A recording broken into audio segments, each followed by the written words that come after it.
নমস্কার বন্ধুরা, রুবিস কিচেনে সকলকে স্বাগতম। আশা করি তোমরা সকলেই ভালো আছো, আমিও ভালো আছি।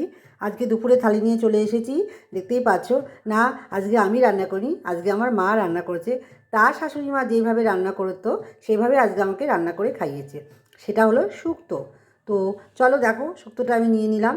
এক বাটি শুক্তো নিয়ে নিয়েছি, বড়ি দিয়ে করেছে। শুক্তো করতে তো সজনে ডাঁটা, কাঁচকলা, পেঁপে, আলু, লাল আলু সব লাগে, সব দিয়ে করেছে, কিন্তু অন্যরকম স্টাইলে। একদিন তোমাদের সাথে আমি শেয়ার করব। আর সাথে নিয়ে নিয়েছি এঁচোড় চিংড়ি। এঁচোড় চিংড়িটা আজকের না, কালকের একটু বেঁচেছিল, তা আমি খেয়ে নিলাম, ওরা কেউ খাবে না বলো, তো আমি নিজে নিয়ে নিয়েছি। সাথে নিয়ে নিয়েছি এক বাটি দই। আর নিয়ে নিয়েছি চাটনি। চাটনি তো তোমরা জানোই, আমার চাটনি খাওয়া পাতে লাগেই চাটনি, আর চাটনি নিয়ে নিয়েছি। আর তার সাথে নিয়ে নিয়েছি ডিম অমলেট, শসা আর শাক, আর লেবু, লঙ্কা। আমি ভাত কম খাই, তোমরা তো জানোই, এতদিনে জেনেই গেছো। তো এই হচ্ছে আজকে আমার দুপুরের থালি। যদি আমার থালি দেখে তোমাদের ভালো লেগে থাকে অবশ্যই কমেন্ট করে জানাবে। তার সাথে সাথে লাইক শেয়ার তো অবশ্যই করবে, সাবস্ক্রাইব করবে, পাশে থাকা বেল আইকনটি অল করে দিও। চলো বন্ধুরা, আজকে এই পর্যন্তই, টাটা।